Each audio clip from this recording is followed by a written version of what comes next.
नई संसद की शुरुआत के साथ हाल ही में हमारे देश के संसदीय इतिहास में एक नया अध्याय शामिल हो गया। लेकिन इस नए अध्याय के साथ एक विवाद भी शुरू हो गया है। विवाद दरअसल तब शुरू हुआ जब सरकार की ओर से जो सांसद नई संसद में पहुंचे थे, उन्हें हमारे देश में जो संविधान है, उस संविधान की प्रस्तावना यानी कि प्रियम्बल की जो कॉपी दी गई। जब सांसदों ने उस कॉपी को पढ़ा तो पता चला कि उस कॉपी में, उस प्रस्तावना में दो शब्द गायब थे। इसमें पहला शब्द था समाजवाद यानी कि सोशलिज्म, और दूसरा शब्द था धर्मनिरपेक्षता यानी कि सेकुलरिज्म।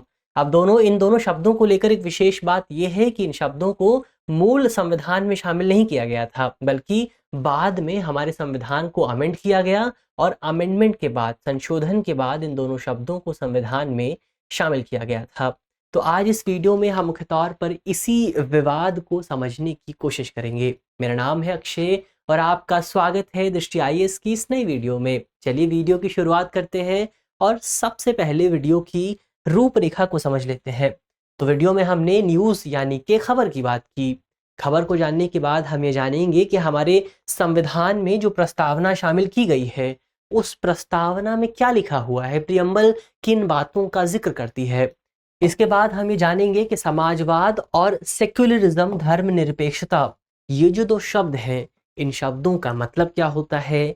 इसके बाद ये भी जानने की कोशिश करेंगे, इस पर भी एक निष्कर्ष निकालने की कोशिश करेंगे कि क्या हमारे संविधान से, क्या प्रस्तावना से इन दोनों शब्दों को हटाया जा सकता है या फिर इस पर कोई रोक लगी हुई है।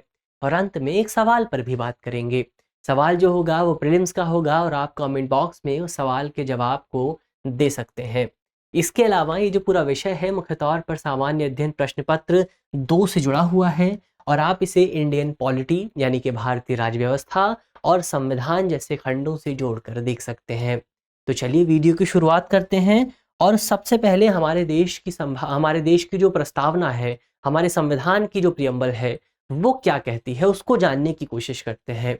तो अगर प्रियम्बल की बात करें तो प्रियम्बल को हम हमारे देश के संविधान की फिलॉसफी के तौर पर देख सकते हैं, दर्शन के तौर पर देख सकते हैं।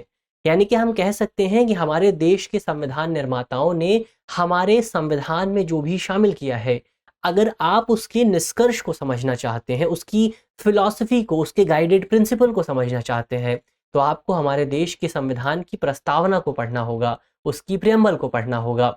तो इसलिए प्रियम्बल को हमारे देश का दर्शन भी कहा जाता है, संविधान का दर्शन भी कहा जाता है। और कई लोग प्रियम्बल को हमारे देश के संविधान का आइडेंटिटी कार्ड भी कहते हैं। ये क्यों कहते हैं?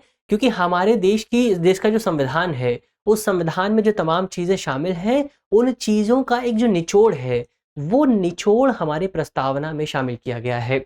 अब प्रस्तावना कहाँ से आई, उसकी बात करें तो प्रस्तावना को मुख्य तौर पर जब हमारी संविधान का निर्माण शुरू भी नहीं हुआ था, जब शुरू हो रहा था, अपने प्रारंभिक दौर में था, तब पंडित जवाहरलाल नेहरू द्वारा ऑब्जेक्टिव रेजोल्यूशन के तौर पर पेश किया गया था। और हमारे संविधान ने ऑब्जेक्टिव रेजोल्यूशन को मुख्य तौर पर 22 जनवरी 1947 को अपनाया था। तो ऑब्जेक्टिव रेजोल्यूशन ही आगे चलकर प्रस्तावना का रूप लेता है, क्योंकि आपको जो तमाम बातें हमारी प्रस्तावना में देखने को मिलती हैं, वही कुछ बातें ऑब्जेक्टिव रेजोल्यूशन में भी लिखी हुई थी। अब आप ये सोचेंगे कि आखिर ऑब्जेक्टिव रेजोल्यूशन लाया क्यों गया था? तो ऑब्जेक्टिव रेजोल्यूशन लाया गया था ताकि जब संविधान की निर्माण की प्रक्रिया शुरू हो, तो जो लोग संविधान बना रहे हैं, उन लोगों को ये पता रहे कि वो किन सिद्धांतों का इस्तेमाल करते हुए संविधान का निर्माण करेंगे, यानी कि हमें कौन सी फिलॉसफी को फॉलो करना है। क्योंकि जब हम किसी रास्ते पर चलना शुरू करते हैं, तो ज़रूरत इस बात की होती है कि हमारे सामने एक प्रिंसिपल मौजूद हो, एक रास्ता मौजूद हो, जिस रास्ते पर चलकर हम अपनी मंजिल को प्राप्त कर सकें।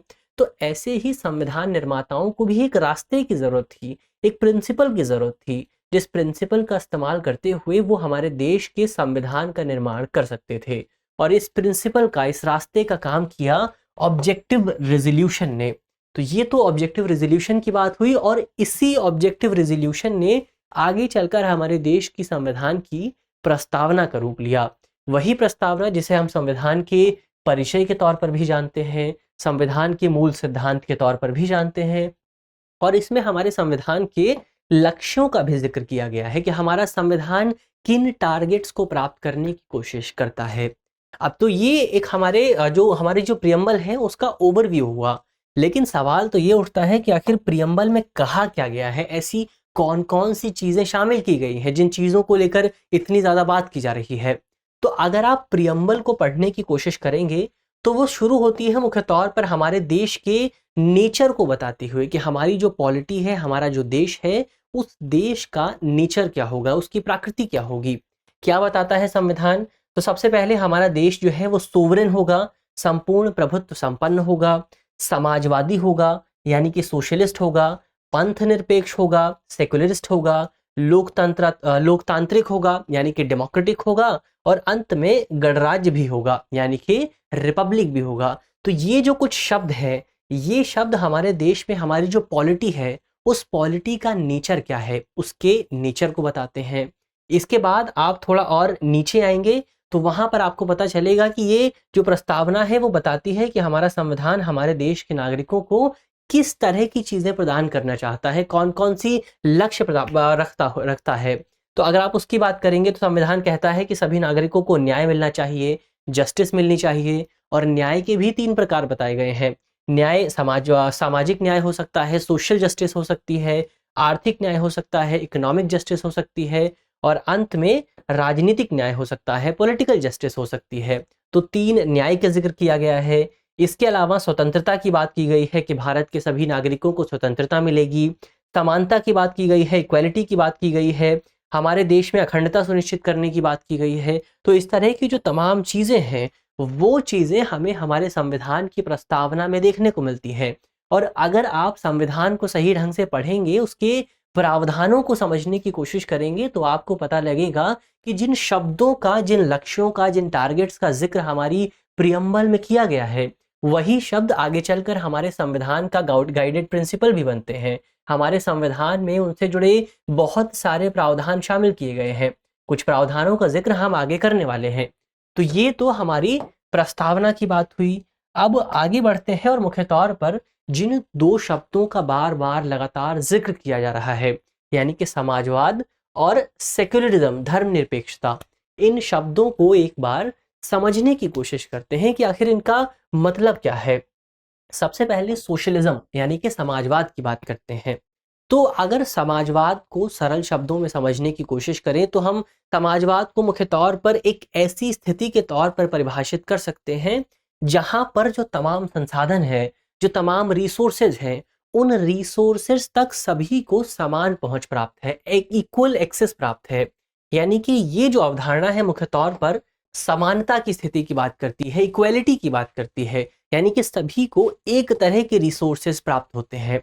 अब अगर हम आगे चलकर समाजवाद को और ज़्यादा डिवाइड करने की कोशिश करते हैं, उसको क्लासिफाई करने की कोशिश करते हैं, तो समाजवाद को मुख्य तौर पर 2 कैटेगरीज में डिवाइड किया जा सकता है। पहली तरह का समाजवाद होगा मार्क्सिस्ट सोशलिज्म, और दूसरी तरह का समाजवाद होगा लोकतांत्रिक सोशलिज्म यानी कि लोकतांत्रिक समाजवाद। अब भारत में मुख्य तौर पर लोकतांत्रिक समाजवाद को अपनाया गया है, लेकिन हमारे लिए मार्क्सिस्ट सोशलिज्म को समझना भी ज़रूरी है, क्योंकि मुख्य तौर पर जो सोशलिज्म की शुरुआत होती है वो यहीं से होती है, मार्क्सिस्ट सोशलिज्म से। क्या कहता है ये प्रिंसिपल? तो ये प्रिंसिपल भी मुख्य तौर पर इसी समानता की स्थिति को प्राप्त करना चाहता है। दरअसल ये दोनों जो प्रिंसिपल हैं, ये दोनों ही प्रिंसिपल समानता यानी कि इक्वालिटी की स्थिति को प्राप्त करना चाहते हैं, लेकिन इनका रास्ता अलग अलग है। जो मार्क्सिस्ट प्रिंसिपल है वो ये कहता है कि जो उत्पादन के तरीके हैं, जो मीन्स ऑफ प्रोडक्शन है, जिन जिन तरीकों के माध्यम से, जिन तरीकों के जरिए उत्पादन किया जा रहा है, उन उत्पादन के तरीकों पर जो प्रभुत्व है, जो अधिकार है, वो स्टेट का होना चाहिए, वो सरकार का होना चाहिए। यानी किसी व्यक्ति की निजी स्वामित्व वहां पर नहीं होना चाहिए। जो भी उत्पादन के तरीके हैं वो किसी व्यक्ति के प्राइवेट ओनरशिप में नहीं आने चाहिए। वो तमाम जो संसाधन है वो सरकार के अधीन आते हैं, सरकार के अधिकार में आते हैं। ये बात है मार्क्सिस्ट सोशलिज्म की। लेकिन ये जो सिद्धांत है अब धीरे धीरे दुनिया भर में लगातार पुराना होता जा रहा है, और इसका जो क्लासिक उदाहरण है वो होगा यूएसएसआर यानी कि सोवियत संघ। इसका क्लासिक उदाहरण था, लेकिन 1991 में सोवियत संघ का विघटन हो गया, और उसके बाद हमें बहुत व्यापक स्तर पर यह सिद्धांत देखने को नहीं मिला। इसके बाद बारी आती है लोकतांत्रिक समाजवाद की यानी कि डेमोक्रेटिक सोशलिज्म की। अब भारत में सिद्धांत को अपनाया गया है, तो हमारे लिए इस सिद्धांत को और ज़्यादा करीब से समझना ज़रूरी है। दरअसल ये जो डेमोक्रेटिक सोशलिज्म है, ये मुख्य तौर पर ये सिद्धांत भी भारत में समानता सुनिश्चित करने पर जोर देता है। ये भी सुनिश्चित करने पर जोर देता है कि भारत में जो तमाम लोग हैं, उन्हें संसाधनों तक एक समान पहुँच प्राप्त हो। लेकिन इसका रास्ता अलग है। ये मीन्स ऑफ प्रोडक्शन को सरकार के अधीन नहीं लाता। ये कहता है कि जो हमारे तमाम प्राइवेट लोग हैं, वो मीन्स ऑफ प्रोडक्शन को कंट्रोल कर सकते हैं, लेकिन यहाँ पर सरकार का हस्तक्षेप होगा, सरकार का कंट्रोल होगा और सरकार बाजार को नियंत्रित कर सकती है। बाजार नियंत्रण के माध्यम से सभी लोगों को एक समान पहुंच सुनिश्चित करने का प्रयास किया जा सकता है। इस पूरे प्रिंसिपल के मुख्य बातों की बात करें तो इसमें हम मुख्य तौर पर गरीबी को समाप्त करने की बात करते हैं, पॉवर्टी खत्म करने की बात करते हैं, सामाजिक असमानता खत्म करने की बात करते हैं, छुआछूत को खत्म करने की बात करते हैं, डिस्क्रिमिनेशन समाप्त करने की बात करते हैं। हम इसमें आय असमानता को समाप्त करने की बात करते हैं। यानी कि मान लीजिए हमारे देश में आय असमानता बहुत ज़्यादा है। किसी व्यक्ति की कमाई एक महीने में 5,000 हो सकती है और किसी व्यक्ति की एक कमाई एक महीने में 5,000 करोड़ से ज़्यादा हो सकती है। तो ये जो आय असमानता है, ये कम करने का जो लक्ष्य है हमारे संविधान में तय किया गया है। इसके अलावा इस सिद्धांत में हम जो बीमारी है उसे ख़त्म करने की कोशिश करते हैं और ओवरऑल हम कह सकते हैं कि इस पूरे सिद्धांत के माध्यम से भारत की सरकार या फिर संविधान सरकार के लिए लक्ष्य निर्धारित करता है कि सरकार भारत के प्रत्येक नागरिक का जो जीवन स्तर है, उस जीवन स्तर में सुधार करने की कोशिश करेगी। अब बात करते हैं कि आखिर संविधान में कौन कौन से ऐसे प्रोविजंस हैं, कौन कौन से ऐसे अनुच्छेद हैं जो कि हमारे देश में समाजवाद को बढ़ावा देते हैं। तो अगर आप डीपीएसपी को देखेंगे, यानी कि directive principle of state policies को देखेंगे, तो वहाँ पर आपको समाजवाद से जुड़े बहुत सारे प्रावधान देखने को मिल जाएंगे। जैसे कि आप अनुच्छेद 38 को अगर देखेंगे, तो वहाँ पर अनुच्छेद 38 सरकार को ये जिम्मेदारी देता है कि सरकार भारत के प्रत्येक नागरिक का कल्याण सुनिश्चित करे। सरकार ये सुनिश्चित करे कि प्रत्येक नागरिक को एक बेहतर जीवन प्राप्त हो रहा है। इसके अलावा इसमें सरकार को आय असमानता कम करने की जिम्मेदारी भी दी गई है कि लोगों के बीच बहुत ज़्यादा इनकम इनइक्वालिटी ना रह जाए। इसके अलावा आप अनुच्छेद 39 को देखेंगे, तो वहाँ पर सरकार के लिए जिम्मेदारी दी गई है कि सरकार भारत के प्रत्येक नागरिक के लिए आजीविका सुनिश्चित करेगा और बेहतर आजीविका सुनिश्चित करेगा।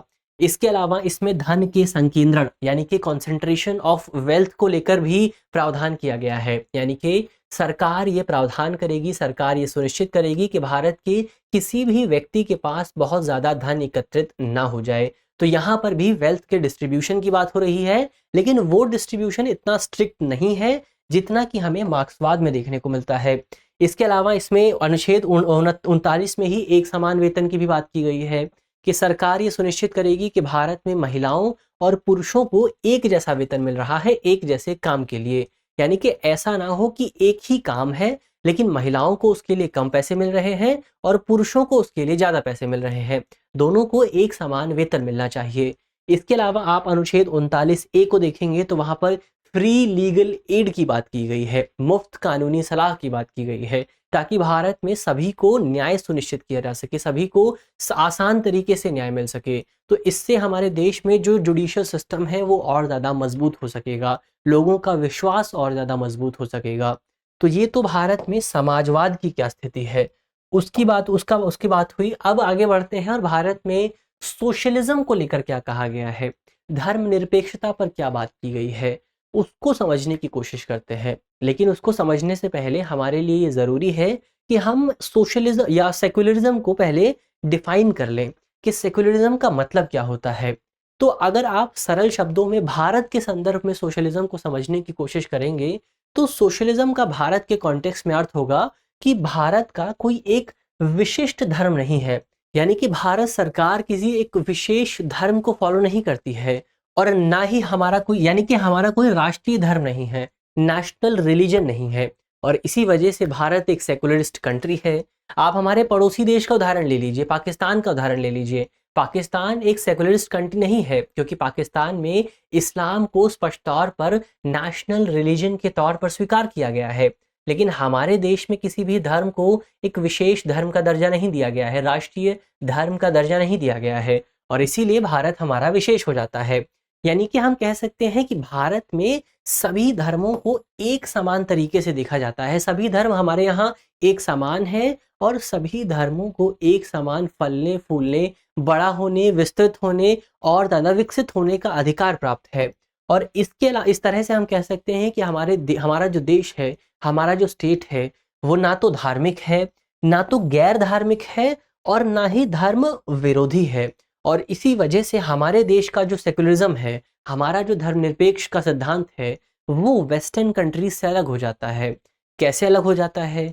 तो अगर आप वेस्टर्न कंट्रीज के एग्जाम्पल को लेंगे कि वहाँ पर किस तरह का सेक्युलरिज्म फॉलो होता है, तो आपको पता चलेगा कि वहाँ बहुत स्ट्रिक्ट तरीके से सेक्युलरिज्म को फॉलो किया जाता है। वहाँ पर स्टेट और जो धर्म है, जो रिलीजन है, जो चर्च है, उसके बीच कंप्लीट सेपरेशन की बात की जाती है। यानी कि ना तो धर्म सरकार के काम में हस्तक्षेप करेगा और ना ही सरकार धर्म की किसी भी गतिविधि में हस्तक्षेप करेगी, और दोनों के बीच कम्युनिकेशन का कोई पुल मौजूद नहीं होता है, कोई ब्रिज मौजूद नहीं होता है।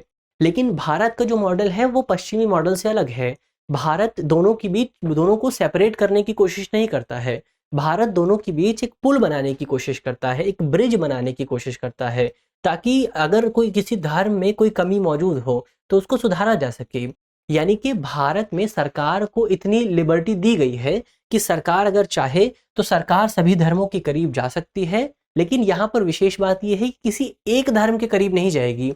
अगर करीब जाएगी तो सभी धर्मों के करीब जाएगी, और सरकार को सभी धर्मों में हस्तक्षेप का अधिकार भी प्राप्त है। यानी कि सरकार को अगर लगता है कि किसी धर्म में कुछ गलत एलिमेंट्स मौजूद हैं, कुछ गलत चीज़ें मौजूद हैं, तो सरकार उन एलिमेंट्स पर रोक लगा सकती है। जैसे कि हिंदू धर्म की ही बात करें तो सती प्रथा हो गई। इस तरह की जो दूसरी प्रथाएं हैं, उन प्रथाओं पर रोक लगाने के लिए सरकार धर्म में हस्तक्षेप कर सकती है।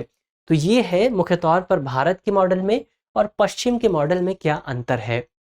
अब आगे बढ़ते हैं और हमारे संविधान में धर्मनिरपेक्षता को लेकर किस तरह के प्रावधान शामिल किए गए हैं, उन प्रावधानों पर एक नज़र डाल लेते हैं। सबसे पहले अनुच्छेद 14 की बात करते हैं। अनुच्छेद 14 मुख्य तौर पर संविधान, हमारा जो कानून है, कानून के समक्ष समानता की बात करता है, इक्वलिटी बिफोर द लॉ और equal protection of the law की बात करता है। यानी कि सभी लोगों को कानून का समान संरक्षण प्राप्त होगा। इसका जो जिक्र है वो अनुच्छेद 14 में है। अनुच्छेद 15 मुख्य तौर पर 5 आधारों पर सरकार द्वारा डिस्क्रिमिनेट किए जाने पर रोक लगाता है। कौन कौन से हैं वो 5 आधार? तो इसमें रिलीजन, रेस, कास्ट, सेक्स और प्लेस ऑफ बर्थ शामिल है। तो ये 5 चीज़ें हैं जिनके आधार पर डिस्क्रिमिनेशन नहीं किया जा सकता। अनुच्छेद 16 एक मुख्य तौर पर सरकारी रोजगार में, पब्लिक एम्प्लॉयमेंट में अपॉर्चुनिटीज़ की गारंटी देता है, समान अपॉर्चुनिटीज़ की गारंटी देता है। इसके बाद आप अनुच्छेद 25 पर आते हैं। तो अनुच्छेद 25 आपको अंतःकरण की स्वतंत्रता का अधिकार देता है, आपको फ्रीडम ऑफ कॉन्सेंस देता है।